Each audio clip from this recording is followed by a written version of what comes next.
જય Dwarkadhish. Dwarka today Facebook live page અને હું વૃંદા પારડિયા આપ સૌનું સ્વાગત કરું છું. આપ સૌ કોઈ જોઈ રહ્યા છો ભગવાન શ્રી દ્વારકાધીશની લાઈવ ધ્વજારોહણ વૃંદા પારડિયા સાથે દ્વારકા ટુડે ફેસબુક પેજ પર આપ સૌનું સ્વાગત છે. આપ સૌ કોઈનો દિવસ શુભ હોય, મંગલમય હોય એવી શુભકામનાઓ સાથે આજની આ ધ્વજારોહણ રતિલાલ જયશંકર ઠાનકી પરિવાર પોરબંદરથી એમના દ્વારા આજની આ ધ્વજારોહણ જે છે એ થઈ રહ્યું છે.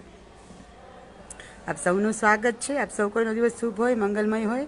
વિડીયોને વધુમાં વધુ શેર કરજો. અન્ય લોકો પણ જે છે કે ભગવાન શ્રી દ્વારકાધીશની લાઈવ ધ્વજારોહણના દર્શન કરી શકે. સૌથી પહેલી કોમેન્ટ ભાવેશ પંચાલ, વિરેન પટેલ, જય દ્વારકાધીશ. અને શરૂઆત કરીએ ભગવાન શ્રી દ્વારકાધીશની ધ્વજારોહણની, કે જે ધ્વજારોહણ દરમિયાન આપણે શ્રીમદ ભાગવત ગીતાનો ભાવાર્થ સમજી રહ્યા છીએ. વિષ્ણુ જાદવ, વિજયકુમાર પંજાબી, ભાવેશ પંચાલ, જય રણછોડ, જય દ્વારકાધીશ. મુન્નાભાઈ આહિર, જય દ્વારકાધીશ. 7મા શ્લોકમાં ભગવાન જે છે કહી રહ્યા છે, યોગ યુક્તો વિશુદ્ધાત્મા વિજયાત્મા જીતેન્દ્રિય સર્વભૂતાત્મા ભૂતાત્મા કુર્વનપી ન લિપ્યતે. આગળની વાત કરીએ ને ત્યારે જ આ શ્લોક સમજાય, કારણ કે આખું સળંગ વાત ભગવાન કહી રહ્યા છે.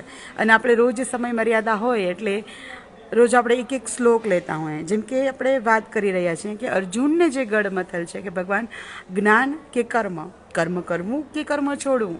તમે કેટલીક જગ્યાએ કર્મ છોડવાની વાત કરો છો તો કેટલીક જગ્યાએ કર્મ કરવાની વાત કરો છો.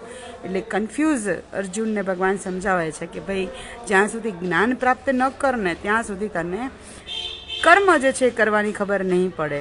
એટલે કર્મ કરવા માટે તારે જ્ઞાન તો પ્રાપ્ત કરવું જ પડશે. છેલ્લે આપણે જોયું હતું કે કર્મ કર્યા વગર, કર્મને જાણ્યા વગર, કર્મને સમજ્યા વગર તું કર્મ છોડી શકવાનો નથી, આવું ભગવાન કહે છે. ને અત્યારે 7મા શ્લોકમાં શું કહે છે? એ ભદ્રેશભાઈ, ભદ્રેશભાઈ,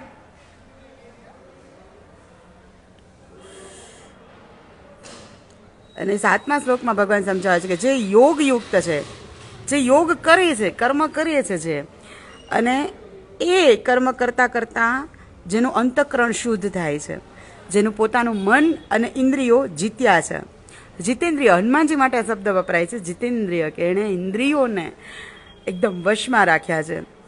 આપણે આજે માની લઈએ કે નક્કી કરીએ કે આજે તો મારે ઉપવાસ કરવો છે અને આપણી સામે આપણું ભાવતું ભોજન આવે એટલે આપણે એમ થાય કે ચાલ ને આવતી 11 ઉપવાસ કરીશ, ચાલ ને આવતું સોમવાર ઉપવાસ કરીશ, ચાલ ને આવતા વખતે પૂનમ કરીશ.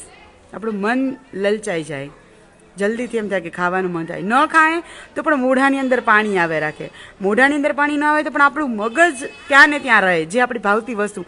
અરે યાર આજે 11 હતી અને મેં આ ન ખાધું, આજે 11 હતી અને મેં આ ન ખાધું, આજે મેં આ ન ખાધું કારણ કે 11 હતી. આપણું પિન ચોંટી જાય છે.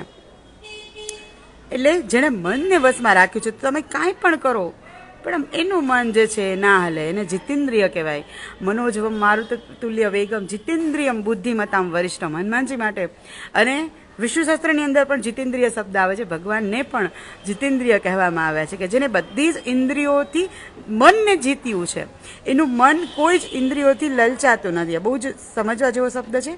વિશુદ્ધાત્મા વિજયાત્મા. વિશુદ્ધાત્મા એટલે કે જે શુદ્ધ છે, જેના મનમાં બીજા પ્રત્યે દ્વેષ ન હોય કે હું આને મારી નાખું, હું આને કાપી નાખું, હું આના પાસેથી ઝૂંટવી લઉં, એવા ઈર્ષ્યાભાવ ન હોય, જેને વિશુદ્ધાત્મા કહેવાય. વિજયાત્મા કે જે હંમેશા પોતાને એક સમર્પણનો ભાવ રાખે કે મારાથી જે કંઈ પણ કરે છે ભગવાન અંદર રહીને કરે છે, હું કંઈ નથી કરતો, એને વિજયાત્મા કહેવાય કે જેણે આત્માનો વિજય છે. અને જીતેન્દ્રિય કે જેણે બધા જ મનથી મન જેને જીત્યું છે, જે કોઈ ઇન્દ્રિયોને વશ થાય એમ નથી. આવા સર્વભૂતો ભૂતાત્મા, એટલે આવા દરેક જે આત્મા હોય છે તે કર્મ કરતો જતો હોય ને છતાં પણ કર્મના પાપ અને પુણ્ય એને જે છે નિર્લેપ્ત, લીપી નથી શકતા, એને નિર્લેપ નથી કરતા. આપણે એક સિમ્પલ હું તમને ઉદાહરણ આપું કે નરસિંહ મહેતાનું, આની પહેલાં પણ મેં તમને આ ઉદાહરણ આપેલું છે કે નરસિંહ મહેતાને ભજન હરિજન વાસમાં જઈને એને ભજન ગાયું. આખી નાગર નાતે એનો બહિષ્કાર કર્યો કે તમે હરિજનને જઈને ત્યાં ભજન ગાયું, હવે આજથી તમે નાગરનાથમાં નથી. એના માટે ખાલી ઇન્ટેન્શન ભજન હતું કે હું તો મારા દ્વારકાધીશનું, હું તો મારા કૃષ્ણ કનૈયાના ભજન ગાઉં. પછી સામે એ નથી જોતો કે ત્યાં હરિજન મને બોલાવે છે, કે મને કોઈ કોળી બોલાવે છે, કે મને કોઈ લોહાણા બોલાવે છે, કે મને કોઈ રાજા બોલાવે છે, એના માટે એટલે ભજન ગાવું મહત્વનું હોય છે. તો એ પછી ત્યાં હરિજનને જવાથી એને પાપ લાગે કે દોષ લાગે કે એવા કોઈ એને નિર્લેપ થઈ જાય છે, કારણ કે વિજય આત્મા છે, વિધેય આત્મા છે અને શુદ્ધાત્મા છે. એનું અંતઃકરણ શુદ્ધ છે કે એને તો ભજન કરવા છે. એ ભજનથી ન તો એને કોઈ ફાયદો છે, ન તો એને કોઈ લક્ષ્મી પ્રાપ્ત કરવા માટે ભજન ગાતા હોય છે. આપણે આજકાલના કથાકારો જોઈએ છીએ, ભલે આપણે કથાકારો સન્માનિત છે, આપણે એમને પગે લાગીએ, પણ જ્યારે એમના સામે મૂલ્ય લેવાઈ જાય છે, દક્ષિણા લેવાઈ જાય છે, ત્યારે પુરાણો એને ના પાડે છે કે કેટલીક વસ્તુઓ જે છે એ મૂલ્યથી ના કરવી. જેમ કે ભગવાનનું નામ મૂલ્યથી ના લેવું, છતાં પણ આજે એક વ્યવહારની દ્રષ્ટિએ એક બની ગયું છે. એટલે આપણાથી હું જાજુ કોન્ટ્રોવર્સી થઈ શકે આ બાબતે, હું નથી બોલતી.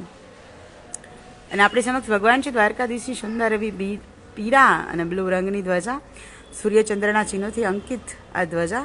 જ્યાં સુધી સૂર્ય અને ચંદ્રનું અસ્તિત્વ છે ત્યાં સુધી આ ધ્વજા આ જ દેવળ ઉપર આમ જ ફરકતી રહેશે. આપણે સૌ કોઈને આશીર્વાદ આપતી રહેશે.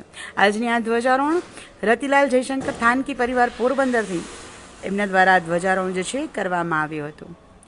યશ જોશી, રશ્મિક પટેલ, નંદકિશોર પંચાલ, જય દ્વારકાધીશ, અમરભાઈ ભરવાડ, જય દ્વારકાધીશ, જય રણછોડ, જય ઠાકોર.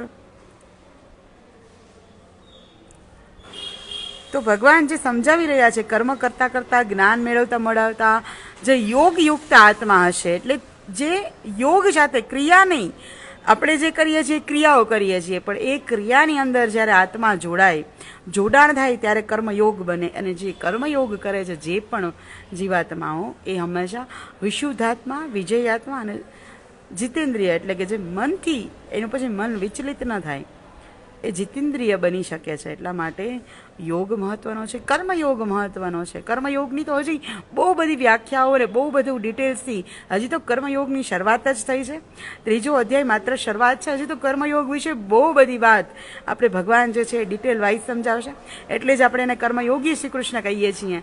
અને કૃષ્ણ ખુદ જે કહે છે કે કૃષ્ણથી ન ડરો, પણ કર્મથી જરૂર ડરજો. એટલે આગળ હજી આપણે કર્મયોગ વિશે જાણીશું આવતા શ્લોકની અંદર. ભગવાન શ્રી દ્વારકાધીશની રોજ લાઈવ ધ્વજારોના દર્શન કરવા માટે, મંગલા આરતીના દર્શન કરવા માટે, દિવસની શુભ શરૂઆત કરવા માટે અને દ્વારકાથી અવનવીન માહિતીઓ માટે થઈને લાઈક, કોમેન્ટ અને શેર દ્વારકા ટુડે.